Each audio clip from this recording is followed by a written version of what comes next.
el 0,98% fue el aumento de los saberes jubilatorios, creo que en marzo, producto de una ecuación que firmaron los sindicatos docentes en Argentina. Se produjo una movilización de más de 10.000 docentes jubilados y el gobierno tuvo que cambiarle la ecuación y dar el 16,9% en esta oportunidad. Ustedes recordarán, 0,98 como inflación galopante. La Central de Trabajadores Argentinos, ante esta situación tremenda de inflación, ¿qué discute? ¿Cuál ha sido el salario docente firmado en los comienzos del año? ¿Cuál ha sido el salario de ATE? Es decir, salarios que están medidos. El copamiento kirchnerista implica para nosotros una alineación con uno de los campos patronales en disputa de la situación política. Yo vengo del gremio de prensa. El odio que tenemos a Clarín en el gremio de prensa, bueno, no hablemos de partido, de yo vengo, de la nación, pero el odio a Clarín en particular se debe a una patronal que ha destruido la organización sindical. Hoy a las 2:30 de la tarde, en Canal 13, vamos a intentar responder a uno de los delegados que fue despedido el día que se desarrollaba la elección donde él iba a ser elegido delegado. Entonces el odio es muy profundo, pero del odio ¿por qué tengo que apoyar a un gobierno? Yo tengo que mantener una posición independiente. Ahora, el compañero decía recién una cosa que es muy importante. Hay dos campos en pugna que son los dos campos centrales. Los trabajadores no tenemos una posición independiente propia. Se evidencia también en estas propias elecciones de la CTA. La lucha por mantener en pie una posición independiente de ninguna manera puede terminar en un apoyo a los obreros, en un apoyo a la Federación Agraria. Porque yo he escuchado denuncias que hablan de que los intendentes del conurbano están entregando los planes de trabajar o planes Argentina Trabaja con con la ficha de afiliación a la central, desvirtuando una votación. Pero por otro lado se denuncia que la Federación Agraria interviene en las elecciones apoyando la lista de Genaro, de Micheli. Entonces tenemos acá que la crisis esta de la central lleva a una división por intereses ajenos a nosotros, a los laburantes. Y en esa división, entonces, no importa tanto si de pronto yo o él o alguno de nosotros va a ser candidato a una de las listas. Es posible que la central, como lo hemos conocido, no exista más el año que viene. Porque acá se dijo una cosa que también es importante. Pianelli no es Moyano, y no lo saben, no lo duda. Pero Yasky es Moyano. Y Yasky es Moyano, no porque sean nudos, sino Yasky es Moyano, porque las posiciones de Yasky van a una unidad de principio con las posiciones de Moyano, al margen de lo que después Yasky decida qué hacer con la central. Yo le he escuchado a Pianelli reivindicar la acción de Moyano. Yo lo he visto a Pianelli ir a las luchas de los viajes que dirige el hijo de Moyano a dar su solidaridad. Hoy, la CGT apoya la lista de Yasky en las elecciones de la CTA. Y por lo tanto, lo que resulta ilógico es que un compañero, un sindicato, 2.000 trabajadores del subte, que se bajaron a las vías para cortarlas, para imponer el paro y sus reivindicaciones para parar los despidos, lleguen al final de ese recorrido, no a un sindicato independiente, sino a una unidad con la CGT, y detrás de la CGT viene UTA, porque Moyano es UTA. Entonces tenemos acá, con esto termino, una división de intereses que no responde a una necesidad nuestra. Ese es el alerta que hace la lista 3. Y es el alerta que hace en relación a que esta agenda no es nuestra, es una agenda de los dos campos en disputa, pero que importan como intereses patronales ajenos a los trabajadores. Porque la independencia de clase que se pregona no ha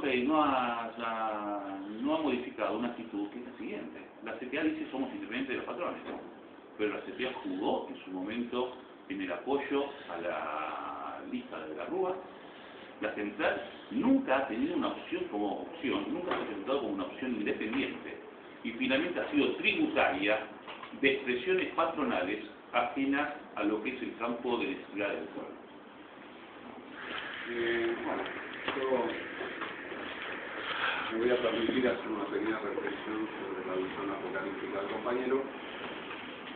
Yo no creo que la central debe existir, me parece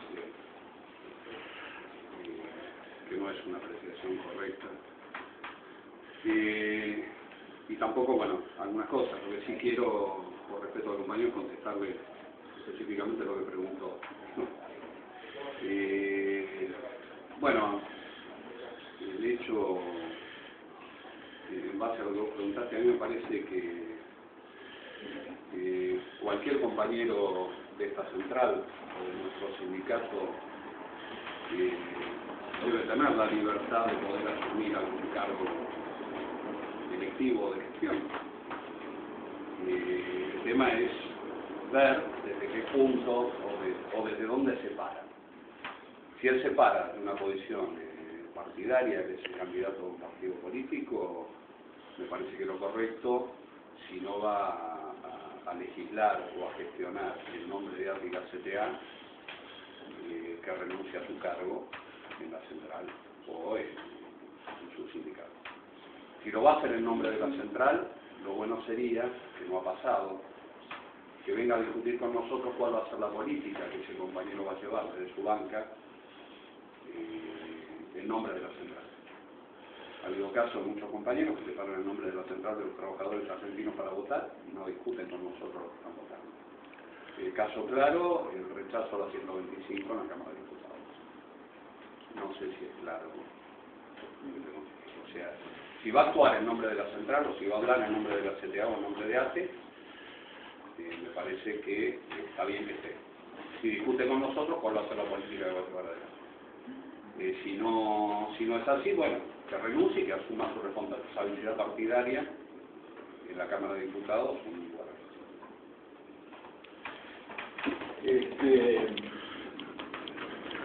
A ver, yo también vamos a ir a lo que preguntaba el compañero. En realidad el ejercicio teórico tiene que estar necesariamente apoyado en la práctica que ha tenido hasta hoy la sociedad.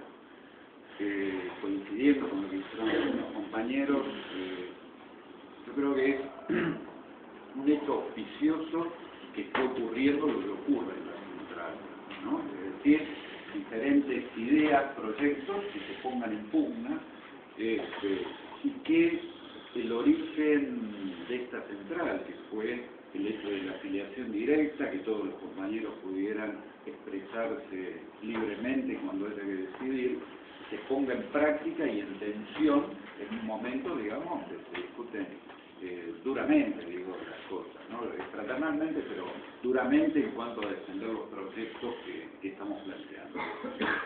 Ese origen de la central, que los otros días, hablando con un compañero que es de arte, que está en relaciones internacionales de la CTA, nos decía así con mucha precisión que es la única central en el mundo que tiene esa característica. Hay dos centrales más, una en Sudáfrica y otra en otro país que no recuerdo en este momento, que tiene afiliación directa, pero donde la votación para elegir candidatos, tomar resoluciones, la única que lo hace por voto directo es la CTA, porque las otras lo hacen a través de congresos. En ese sentido, digamos, la única organización mundial con estas características es la CTA. Más allá de que hemos detectado, digo sobre todo en esta última etapa, de que es todo un quilombo en el momento de poner en tensión proyectos y decidir de que todo eso funcione armónicamente, es decir, garantizar que 1,5 millones de personas en todo el país tengan acceso, digamos, al voto, tengan toda la información necesaria. Digo, esta circunstancia de juntarnos algunas listas a plantear esto en esta reunión que organizaron ustedes, es muy difícil. A veces las propias listas van armando sus propias reuniones, pero tener el panorama completo de ese 1,5 millones de trabajadores en todo el país es muy dificultoso.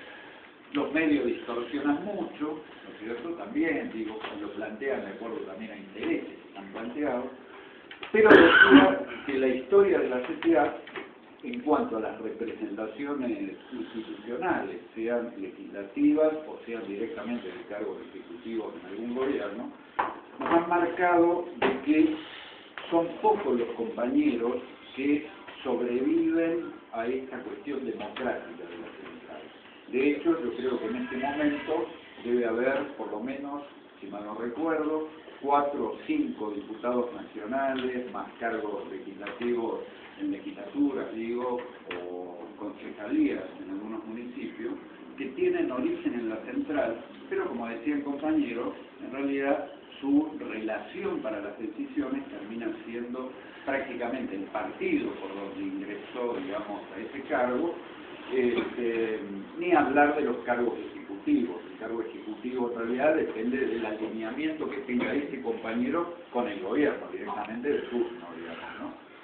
Pero, según mi opinión y lo que conocemos nosotros, es que de todos esos ejemplos, el único compañero que ha sobrevivido a esa situación ha sido, de los últimos, el compañero Claudio Lozano, ¿no es cierto?, que no es casual de que todos los medios, todos, opinen de que cada vez que habla en nombre de la CTA.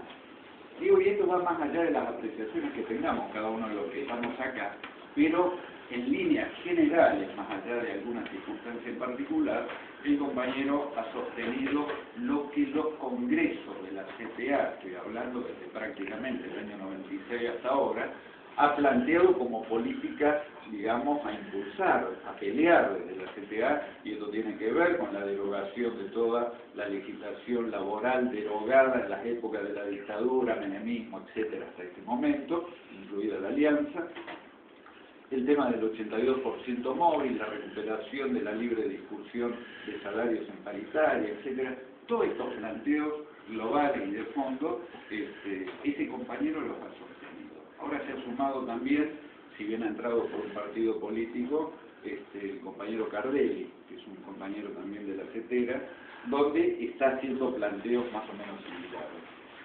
Pero de cualquier manera, si nosotros, digo que es una responsabilidad de todos, no un problema de conducción de la CTA nada más, si todos los compañeros sostienen la actitud en cada sector de laburo de que cada una de estas reivindicaciones planteadas en los congresos de la CTA o cuando se han expresado por voto directo y secreto los afiliados, sostienen esta posición, es posible que en esos cargos legislativos, ¿no es cierto?, esos compañeros sostengan esta posición. Entonces, para nosotros depende mucho de eso. Insisto, dejo de lado el tema de los que son funcionarios de un gobierno, porque hay otro tipo de alineamiento, de decisión, etcétera, que son más individuales o de adhesión a un partido político.